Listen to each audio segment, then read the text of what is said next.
നമസ്കാരം. നാടിന്റെ നാവുന്നേരും നാട്ടുവട്ടം വാർത്തകളിലേക്ക് സ്വാഗതം. ഞാൻ ആർത്തുളസി. ഇത് നമ്മൾ വളരെ പ്രധാനമായിട്ട് കൊടുക്കുന്നത് കുണ്ട്ര ഉപജില്ല വിദ്യാരംഗം സാഹിത്യ കലാവേദിയുടെ സർഗോത്സവം. അത് സത്യത്തിൽ ഉപജില്ലയിൽ നിന്ന കുട്ടികൾ മിടുക്കന്മാരാണ്. കുട്ടികൾ മാത്രമല്ല, എല്ലാ സെഷനുകളിലും കുട്ടികൾ വളരെ അറ്റൻറ്റീവായിരുന്നു. അവർക്ക് ആ സമയം വിട്ടുപോകാൻ സത്യത്തിൽ താല്പര്യമില്ലായിരുന്നു. ഒരു ചെറിയ കഴിവല്ല, വലിയ കഴിവുള്ള കുട്ടികളാണ്. വരയ്ക്കാന്, പാടാന്, അഭിനയിക്കാന്, ആസ്വാദനത്തിന്, ഒത്തിരി കാര്യങ്ങളിൽ. ഈ കുട്ടികളെയെങ്കിലും നമുക്ക് ഫലപ്രദമായി കൊണ്ടുപോകണം. നല്ല പരിപാടി, നല്ല അധ്യാപകർ, നല്ല സംഘാടനം. പ്രത്യേകിച്ച് പറയേണ്ടുന്ന നല്ല ഗവൺമെന്റ് UP സ്കൂളിനെ കുറിച്ചാണ്. സർക്കാർ സ്കൂളുകളിൽ നിന്ന് വളരെ വ്യത്യസ്തമായ ഒരു, പുതിയ ഭാഷയിൽ പറഞ്ഞാൽ ഒരു വലിയ വൈബുള്ള സ്കൂളാണ്.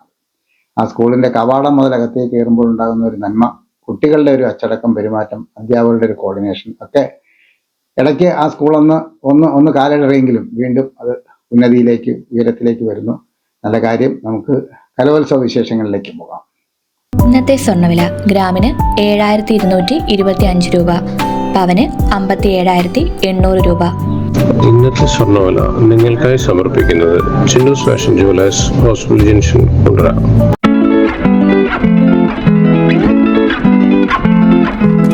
നാളെ November 23 international survivors of suicide loss day.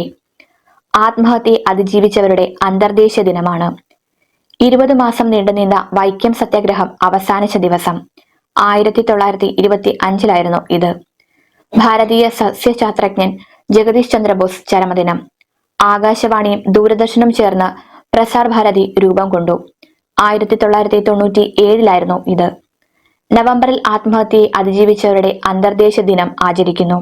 ഒപ്പം ഈ ദാരുണമായ സംഭവത്തെ അതിജീവിച്ചവരെ ഒന്നിച്ചു ചേരാനും പിന്തുണയ്ക്കാനും പ്രോത്സാഹിപ്പിക്കുന്നു. ഒരാൾ ആത്മഹത്യ ചെയ്യപ്പെടുമ്പോൾ അത് അവരെ അറിയുന്നവരെയും സ്നേഹിക്കുന്നവരെയും ബാധിക്കും.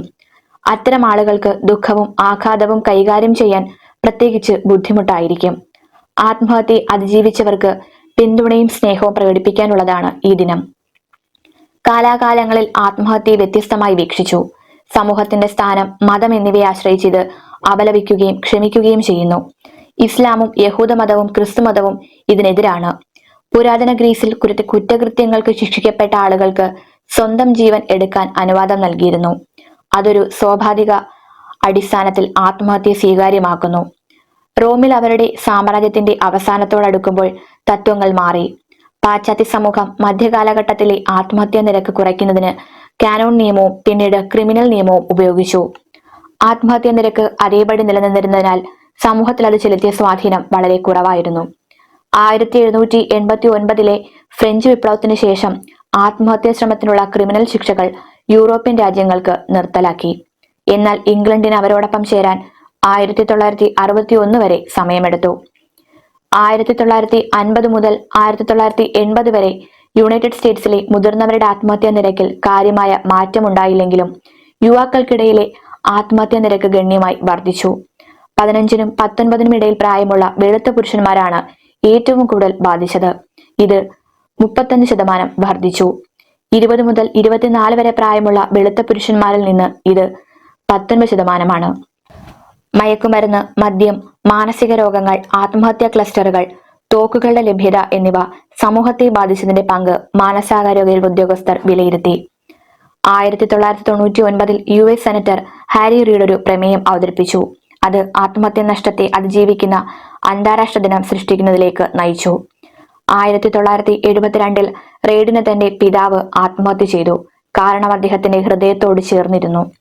അവധിക്കാലം അതിജീവിക്കുന്നവർക്ക് ബുദ്ധിമുട്ടുള്ള സമയമായതിനാൽ ഇത് പിന്നീട് കോൺഗ്രസിലേക്ക് നിയോഗിക്കുകയും താങ്ക് ഗിവിംഗിന് മുമ്പ് സ്ഥാപിക്കുകയും ചെയ്തു. എല്ലാ വർഷവും American foundation four suicide prevention ലോകമെമ്പാടുമുള്ള അതിജീവന ദിന പരിപാടികളെയും ഇത് നൽകുന്ന സമാധാനത്തെയും പിന്തുണയ്ക്കുന്നു. 1992 ഇത് ഉണ്ടായത്. ലോകം മുഴുവനും ഒടുവിൽ ഈ സംഭവത്തെ സ്വീകരിച്ചു. ഇത് ആത്മഹത്യയെ അതിജീവിച്ചവരുടെ അന്താരാഷ്ട്ര ദിനം എന്ന് വിളിക്കപ്പെടാൻ കാരണമായി. പാടിയും വരച്ചും അഭിനയിച്ചും ഒരു സർഗോത്സവ പകൽ. നാടൻപാട്ടിന്റെയും കാവ്യാലാപനത്തിന്റെയും അഭിനയത്തിന്റെയും ചിത്ര കഥ കവിതാ രചനയുടെയും ലോകത്ത് കുട്ടികൾ അറിവിന്റെ ആഹ്ലാദം പകരുന്നതായി കുണ്ടറ ഉപജില്ല വിദ്യാരംഗം കലാ സാഹിത്യവേദി സർഗോത്സവം. നല്ലില്ല ഗവൺമെന്റ് UP സ്കൂളിൽ നടന്ന സർഗോത്സവം വിദ്യാഭ്യാസ ഉപജില്ലാ ഡയറക്ടർ KI ലാൽ ഉദ്ഘാടനം ചെയ്തു. PTA പ്രസിഡന്റ് ജിഷ അനിൽ അധ്യക്ഷത വഹിച്ചു. കവി സജീവ് നെടുവൺകാവ് മുഖ്യപ്രഭാഷണം നടത്തി. AEO M റസിയ ബീവി, വാർഡംഗം Sheela Manoharan, BPC Asha Kochayyam, headmistress PR Usha, Vidyarangam joint convener Phyllis Joseph എന്നിവർ സംസാരിച്ചു. വിദ്യാരംഗം കൺവീനർ A ജസീന സ്വാഗതവും സ്റ്റാഫ് സെക്രട്ടറി Y ജോർജ് കുട്ടി നന്ദിയും പറഞ്ഞു. നാടൻപാട്ട് കലാകാരൻ S അനുലാൽ, രാധാകൃഷ്ണൻ കുടവട്ടൂർ, R തുളസി, ആർട്ടിസ്റ്റ് ബൈജു പുനക്കുന്നൂർ, അനീഷ് ദേവരാജൻ, B രതീഷ് കുമാർ, ഗോപാലകൃഷ്ണൻ എന്നിവർ ശില്പശാല നയിച്ചു. സാധിക്കട്ടെ.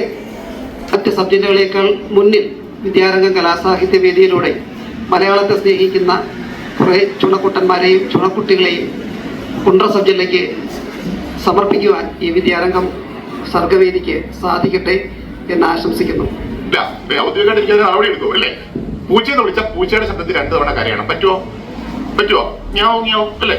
നായെന്ന് വിളിച്ചാൽ വലിയ പ്രശ്നമാവോ? നായെന്ന് വിളിച്ചാൽ നായയുടെ ശബ്ദത്തിൽ 2 തവണ കരയണ്ട, കുരച്ചാൽ മതി. ഓക്കെ, ശരി, റെഡിയല്ലേ? വെള്ളം വേണം. ഒരു തവണ ഒരാളെ പറ്റിക്കാൻ പറ്റും അല്ലേ? ഒരുപാട് തവണയൊന്നും പറ്റൂല. രാമൻ നായർക്ക് തോട്ടമുണ്ട് 7 അടി പൊക്കത്തിലെ, തോട്ടത്തില് പൂച്ചയുണ്ട് 7 അടി പൊക്കത്തിലെ. എന്താ പൂച്ചേ? ഒന്ന് കഴിച്ചില്ലേ? എന്താ പൂച്ചേ? രാമൻ നായർക്ക് തോട്ടമുണ്ട് 7 അടി പൊക്കത്തിലെ, തോട്ടത്തില് നായയുണ്ട് 7 അടി പൊക്കത്തിലെ. എന്താ നായേ?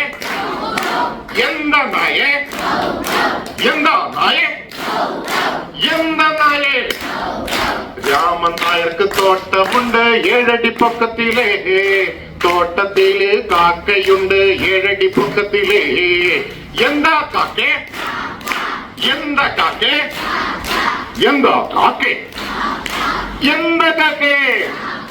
രാമൻ നായർക്ക് തോട്ടമുണ്ട് 7 അടി പൊക്കത്തിലെ, തോട്ടത്തില് പാമ്പുണ്ട് 7 അടി പൊക്കത്തിലെ.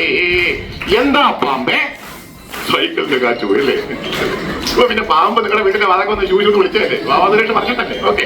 രാമൻ നായർക്ക് തോട്ടമുണ്ട് 7 അടി പൊക്കത്തിലെ, തോട്ടത്തില് കാളയുണ്ട് 7 അടി പൊക്കത്തിലെ.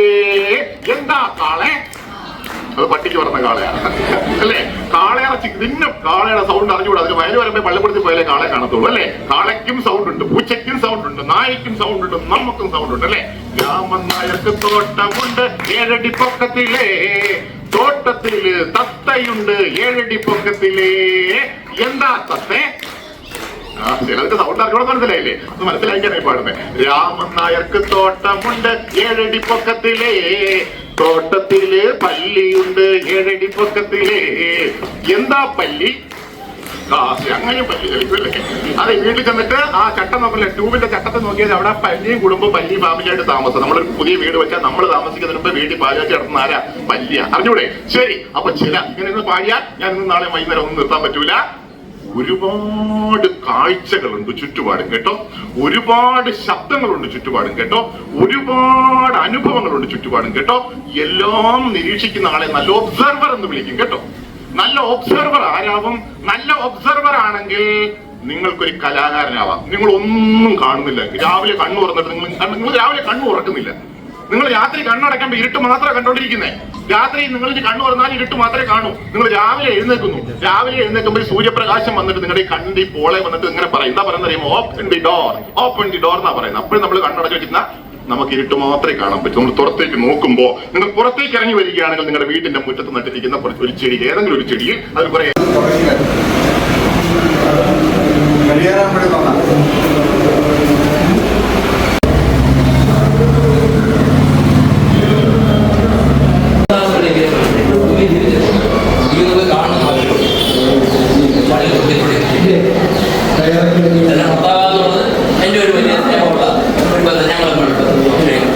അധ്യാപകനല്ല. അറിയാവോ? അത് എന്റെ അനുഭവം. നിങ്ങളുടെ പറയണ്ട. എന്റെ പേരറിയാവോ? എന്റെ പേര് ഗോപാലകൃഷ്ണൻ. ഞാൻ ഈ പള്ളിയൂർ സ്കൂളിലാണ് പല ഞാൻ ആദ്യം വന്ന് നിങ്ങളോട് പറഞ്ഞ എന്റെ പേര്, എന്റെ അനുഭവം, വായനയിലേക്ക് കയറാൻ ചില എഴുതികളും. എന്റെ ഏറ്റവും ആദ്യത്തെ വഴി എന്നെ പരിചയപ്പെടുന്നതിന് മുമ്പേ ഞാൻ നിങ്ങളെ പരിചയപ്പെടുക നിർത്താം. എനിക്ക് ഒരുപാട് പറയാൻ ഒരു നാണക്കേടില്ല. ടിക്കറ്റ് പറഞ്ഞിട്ടുണ്ടോ? കുറ്റാന്വേഷണം കുഴപ്പക്കാരുടെ ഒരു ലോകത്തേക്ക് ഇറങ്ങി ചെല്ലുകയും അതിനെ അന്വേഷിക്കുകയും അത് കണ്ടുപിടിക്കുകയും ചെയ്ത് അതിന് പരിഹാരം ഉണ്ടാക്കുന്ന ഒരാളും അതാണ് കുറ്റാന്വേഷകൻ. കുറ്റാന്വേഷകൻ അന്വേഷിച്ച് കണ്ടുപിടിക്കുന്ന പല ഘട്ടങ്ങളുണ്ട്. ഇപ്പോഴത്തെ ഘട്ടമൊന്നുമല്ല, ഒത്തിരി കാര്യങ്ങളുണ്ട്. ഈ CID മൂസങ്ങളുണ്ടെങ്കിൽ ഏതാണ്ട് അതിന് സമാനമായ ചില കാര്യങ്ങൾ, അതിനകത്ത് ഒത്തിരി തമാശയുണ്ട്. പക്ഷേ ഈ ഡിഗ്രികളിനകത്ത് ശ്വാസം പിടിക്കാതെ ഇന്ന് വായിക്കുന്നതിനുള്ള വായനയാണ്. ഞാൻ എന്തുകൊണ്ടാണ് അത് പറഞ്ഞറിയോ? എൻ്റെ അനുഭവപ്പെടുന്ന വിളമ്പാനും സുഹൃത്താവിനെ പരിചയപ്പെടുത്താനും വായിക്കണമെങ്കിൽ എന്ത് വേണം? അത് എഴുതുന്നതിന് മുമ്പ് ആ കഥാകാരനെ മനസ്സിലാക്കി കഴിഞ്ഞു. മനസ്സെന്ന് പറഞ്ഞാല് നല്ല താളാണ്. അവിടെ എഴുതുന്ന ഒരിക്കലും മാഞ്ഞു പോകും. ഞാൻ കഥ എഴുതുന്നതിന് മുമ്പ് എന്റെ മനസ്സിലേക്ക് വർഷങ്ങൾക്ക് മുമ്പ് എന്റെ 10-ാം വയസ്സിൽ അല്ലെങ്കിൽ 15-ാം വയസ്സിൽ അല്ലെങ്കിൽ 20-ാം വയസ്സിൽ 25-ാം വയസ്സിൽ അല്ലെങ്കിൽ ഇന്നലെ വന്നു വീണ ഏതെങ്കിലും ഒരു അനുഭവം എന്റെ മനസ്സിൽ കിടന്ന് ഇങ്ങനെ കിടന്നു ആ പുസ്തകങ്ങളിലെ ഓരോ അനുഭവങ്ങളിലൂടെ കഥാസന്ദർഭങ്ങളിലൂടെ കടന്നു പോകുമ്പോൾ ഒരുപാട് സ്പാർക്കുകൾ നമ്മുടെ മനസ്സിലുണ്ടാകും. ഒരുപാട് അനുഭവങ്ങൾ ഉണ്ടാകും. ഓരോ സന്ദർഭവും ആ കഥാകൃത്ത് ഇപ്പൊ ഒരാളുടെ ജീവിതത്തിൽ ഉണ്ടാകുന്ന ഒരു ദുരന്തം, സങ്കടകരമായ ഒരു അവസ്ഥ, ഒരവസരം, സങ്കടകരമായ ഒരു നിമിഷം, അല്ലെങ്കിൽ ഏറ്റവും സന്തോഷകരമായ ഒരു നിമിഷം.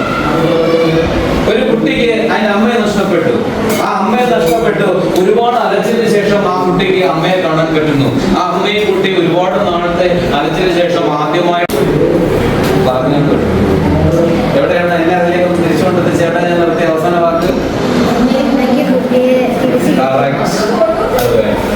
അപ്പോ സൂക്ഷ്മ നിരീക്ഷണം, സൂക്ഷ്മമായ ശ്രദ്ധ ഇത് വേണേ കഥാകൃത്ത് പിന്നീട് പറഞ്ഞു വരുന്ന കൂട്ടത്തിലുണ്ട്. അപ്പോ ആ അമ്മയും മകനും തങ്ങളിൽ വേർപിരിഞ്ഞു. ഒരുപാട് നാളത്തെ അലച്ചിന് ശേഷം, ഒരുപാട് നാളത്തെ അന്വേഷണത്തിന് ശേഷം ആ അമ്മയും മകനും മുഖത്തോട് മുഖം കാണുകയാണ്. എങ്ങനെ ആ ഒരു നിമിഷത്തെ നമ്മൾ കഥയാണ്? സന്തോഷമാണോ അവിടെ? ആ രംഗത്ത് കൊണ്ട് സന്തോഷമാണ്. ആ കവിത നിങ്ങൾ മഞ്ഞത്തെച്ച് കാര്യം നിങ്ങൾ കാണുന്ന നിങ്ങൾ മഞ്ഞത്തെച്ച് പോലൊരു സുന്ദരി ഗുണമതിയെ കുറിച്ചാണ് ചങ്ങമ്പുഴത്തിൽ പറയുന്നത് അല്ലേ? ഒറ്റപ്പത്തിയൊരായിരം ഉടലുകൾ ചുറ്റുപിടഞ്ഞൊരു മണിനാളം ചന്ദനലതയിലതോ ശയനം തലമുടിങ്ങനെ ചെയ്യുമ്പോൾ ചെറിയൊരു പനിർ അലൂരിയനിൽ ശിഖുരഭരം പാമ്പ് തലയെടുത്തിരിക്കുക ഒറ്റപ്പത്തിയുള്ള അല്ലെ? ആരാണ്? ഒറ്റപ്പത്തിയോടായിരം ഉടലുകൾ ചുറ്റുപിണഞ്ഞൊരു മണിനാളം ചന്ദനലതയില ചന്ദനവള്ളി അതോ ചന്ദനലത ആരവിടെ? ആ സുന്ദരിയ ചൊറിയണമണി എന്നാണോ പറഞ്ഞത്? ഈ പാട്ട് പാക്കനാർ പാടി വെച്ചു എന്നുള്ളതാണ്. പാക്കനാർ അല്ലെങ്കിൽ ആ പാട്ട് നമ്മുടെ ജീവിച്ച് മരിച്ചു മൺമറന്നുപോയ നമ്മുടെ പൂർവികർ ആ പാട്ട് അല്ലെങ്കിൽ ആ തോന്നല്, പക്ഷെ അക്ഷരവിദ്യാഭ്യാസമില്ലാത്തവന്റെ തോന്നലിനെ അന്ന് ഒരു താളികളുടെ ഗ്രന്ഥങ്ങളിലും എഴുതപ്പെടുകയോ അല്ലെങ്കിൽ അത് വലിയ രീതിയിൽ ശ്രദ്ധ ആകർഷിച്ച് വരികയും ചെയ്തില്ല. പക്ഷെ കാലഘട്ടത്തിന്റെ ഒഴുക്കിൽപ്പെട്ട് ഒരു ഒഴുക്കിലാണ് ഈ പാട്ടുകളെല്ലാം നമ്മളിലേക്ക് എത്തിപ്പെട്ടത്. അടുത്ത തലമുറകളിലേക്ക് ഇങ്ങനെ പകർന്ന് പോകുന്ന സമയങ്ങളിൽ കൊണ്ടും കൊടുത്തുമാണ് ഈ കല അങ്ങോട്ട് പോകുന്നത്.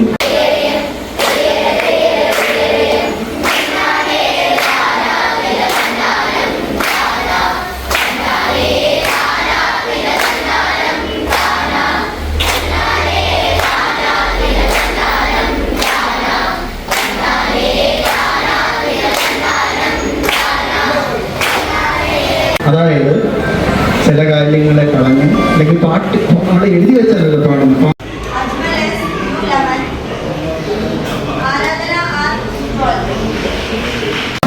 നമസ്കാരം.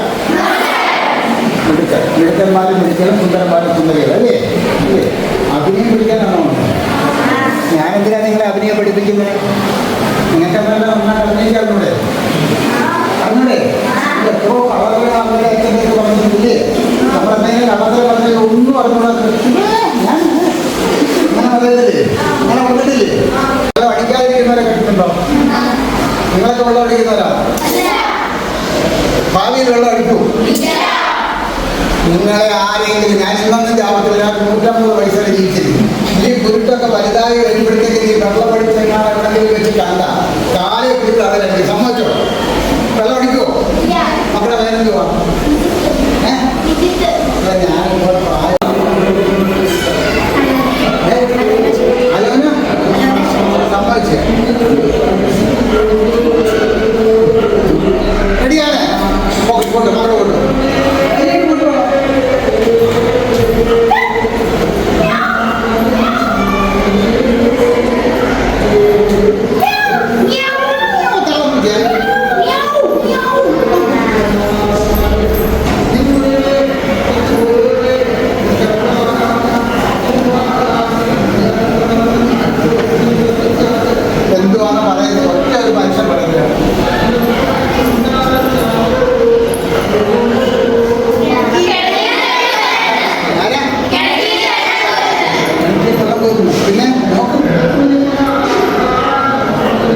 ആണോ?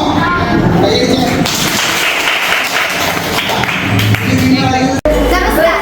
ഞങ്ങൾ ഇവിടെ അവതരിപ്പിക്കാൻ പോകുന്ന നാടകം ക്ലാസ് റൂമിലെ വികൃതികൾ. Good morning teacher. Good morning teacher. Good morning teacher. Good morning teacher. മര്യാദയ്ക്ക് ഗുഡ് മോർണിംഗ് പറയാൻ വേണ്ടി മാത്രം ഗുഡ് മോർണിംഗ് ടീച്ചർ.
ഇതെങ്ങനെയുണ്ട്? നന്നായിരിക്കുന്നു. എന്റെ മരുമോൾക്ക് ഇത് നന്നായി ചേരും. ഇത് അമ്മയ്ക്കുള്ളതാ. അമ്മയുടെ കൈകൾക്ക് എന്ത് ഭംഗിയാ. ഇത് വേണം. അമ്മയ്ക്ക് എപ്പോഴും ഞങ്ങളുടെ സന്തോഷാ വലുത്. പൊന്നു പോലെയുള്ള ഈ അമ്മയുടെ സന്തോഷം ഞങ്ങളും കാണട്ടെ. Express your love with golden moments. Chinnu's fashion jewellers Kundara. വിളംബരത്തിന്റെ നാട്ടിൽ വിശ്വസ്തയുടെ നാമം. 100% BIS 916 ഹോൾമാർക്ക് ഗോൾഡ്. ഏതൊരമ്മയ്ക്കും അഭിമാനിക്കാനായി ചില നിമിഷങ്ങളുണ്ട്. എന്റെ മരുമകളുടെ സ്നേഹമാണ് എന്റെ അഭിമാനം. ഈ അമ്മ എന്റെ ഭാഗ്യല്ലേ. ലബോറട്ടറി ഉദ്ഘാടനം ചെയ്തു. കിഴക്കേ കേരള കുടുംബാരോഗ്യ കേന്ദ്രം ലബോറട്ടറി കൊടിക്കുന്നിൽ സുരേഷ് MP ഉദ്ഘാടനം ചെയ്തു. പഞ്ചായത്ത് പ്രസിഡന്റ് ലാലി KG അധ്യക്ഷത വഹിച്ചു. കോവൂർ കുഞ്ഞുമോൻ MLA മുഖ്യപ്രഭാഷണം നടത്തി. ബ്ലോക്ക് പഞ്ചായത്ത് പ്രസിഡന്റ് ജയദേവി മോഹൻ, ഗ്രാമപഞ്ചായത്ത് vice president Raju Lawrence, standing committee ചെയർമാൻമാരായ റാണി സുരേഷ്, സുനിൽകുമാർ, ശ്രുതി S, പഞ്ചായത്ത് അംഗങ്ങളായ വിജയമ്മ, ശ്രീരാഗ് മളത്തിൽ, മായാദേവി, ഉമാദേവിയമ്മ, RJ രതീഷ്, പ്രദീപ് കുമാർ, ഷാജി മുട്ടം, അമ്പിളി ശങ്കർ, രാഷ്ട്രീയ പാർട്ടി പ്രതിനിധികളായ വിനോദ് വില്യത്ത്, Velayudhan, Shibu P Mathew, Kallada Francis, Prashanth Maravoor, Kallada Vijayan, Edward Paricheri, HMC അംഗങ്ങളായ Abraham Samuel, Shaji Vellappally, Saji Mallakkonam, medical officer doctor Eeran, HI Pradeep Kumar, NHMB PRO Arun എന്നിവർ സംസാരിച്ചു. ലക്ഷ്യത്തിലേക്കുള്ള വഴി അന്വേഷിക്കുകയാണോ നിങ്ങൾ? ഉന്നത വിജയം നിങ്ങളുടെ ആഗ്രഹമാണോ? ഫുൾ A+ നിങ്ങളുടെ സ്വപ്നമാണോ? ആദ്യമെത്താൻ അറിവിൽ തുടങ്ങണം, ആഴത്തിൽ തുടങ്ങണം. മികച്ച വിജയം യാഥാർത്ഥ്യമാക്കാൻ വേണൂസിലേക്ക് സ്വാഗതം. എല്ലാ ക്ലാസുകളിലേക്കുമുള്ള അഡ്മിഷൻസ് ആരംഭിച്ചിരിക്കുന്നു. വേണൂസ് കോളേജ്, കുണ്ടറ, ഇളമ്പള്ളൂർ, കുഴിമതിക്കാട്, ചൊവ്വള്ളൂർ. വാർഡ് വിഭജനം BJP പ്രതിഷേധിച്ചു. പെരിനാട് സംസ്ഥാനത്തെ തദ്ദേശ സ്ഥാപനങ്ങളുടെ വിഭജനവുമായി ബന്ധപ്പെട്ട് പെരിനാട് ഗ്രാമപഞ്ചായത്ത് പ്രസിദ്ധീകരിച്ച കരട് വിജ്ഞാപനം അശാസ്ത്രീയമാണെന്ന് പുതിയ വാർഡ് രൂപവത്കരണത്തിലും വീടുകൾ ക്രമീകരിക്കുന്നതിലും മാനദണ്ഡങ്ങൾ അട്ടിമറിച്ച് രാഷ്ട്രീയ പ്രേരിതമായി തയ്യാറാക്കിയ കരട് വിജ്ഞാപനം തിരുത്തണമെന്നാവശ്യപ്പെട്ട് പെരിനാട് ഗ്രാമപഞ്ചായത്ത് ഓഫീസ് പടിക്കൽ BJP മെമ്പർമാർ ആത്മഹത്യാ സമരം നടത്തി. BJP സംസ്ഥാന സമിതി അംഗം വെള്ളിമൺ ദിലീപ് ഉദ്ഘാടനം ചെയ്തു. BJP മണ്ഡലം പ്രസിഡന്റ് വാർഡ് അംഗവുമായ ഇടവട്ടം വിനോദ് അധ്യക്ഷത വഹിച്ചു. BJP പഞ്ചായത്ത് അംഗങ്ങൾ കഴുത്തിൽ കയറിട്ട് പ്രതീകാത്മക ആത്മഹത്യാ സമരം നടത്തിയത്. ശ്രുതി, സുനിൽകുമാർ, വിജയലക്ഷ്മി, സ്വപ്ന, രമ്യ എന്നിവർ നേതൃത്വം നൽകി. സനിൽ, മുകളുവിള, മഠത്തിൽ സുനിൽ, വാസുദേവൻ എന്നിവർ സംസാരിച്ചു.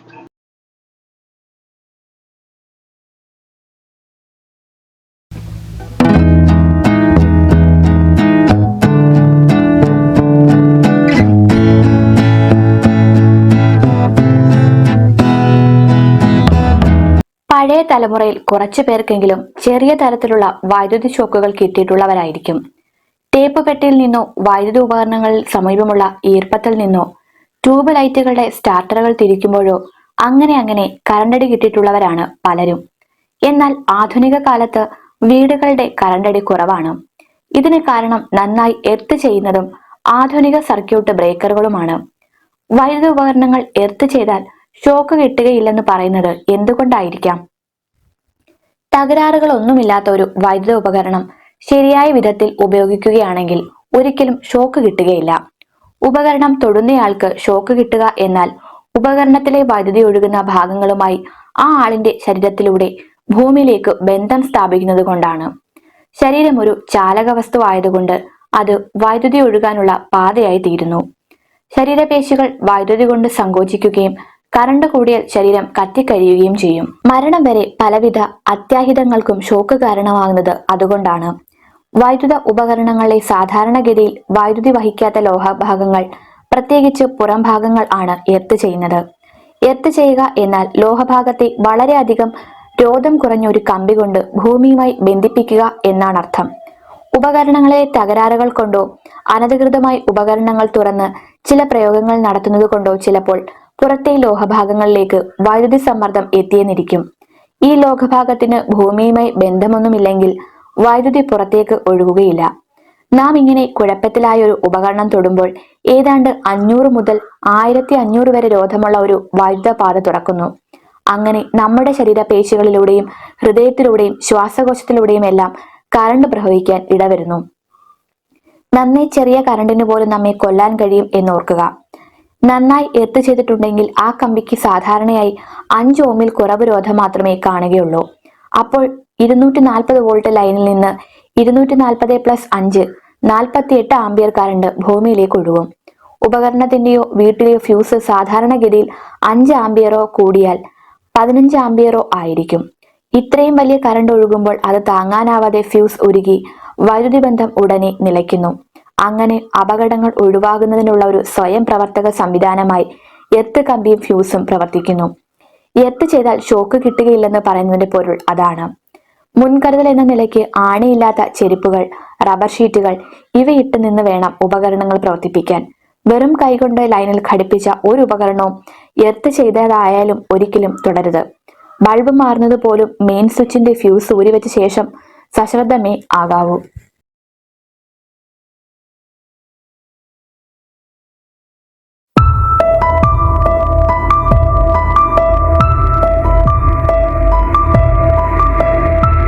സ്വപ്നങ്ങൾ. നിങ്ങൾക്ക് ജീവിതത്തെക്കുറിച്ച് സ്വപ്നങ്ങളുണ്ടോ? ചോദ്യം വെർജീനിയ സ്റ്റിർ എന്ന സാമൂഹിക പ്രവർത്തകയുടേതായിരുന്നു.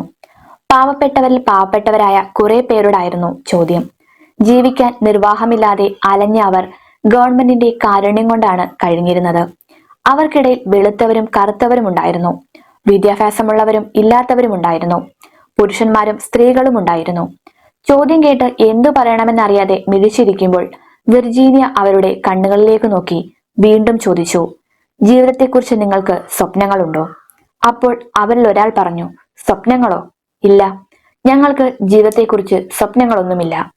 ഉടനെ വിർജീനിയ അവരോട് ചോദിച്ചു, നിങ്ങൾ കുട്ടികളായിരുന്നപ്പോൾ ജീവിതത്തിൽ എന്തൊക്കെയോ ആകണമെന്ന് മോഹമില്ലായിരുന്നോ?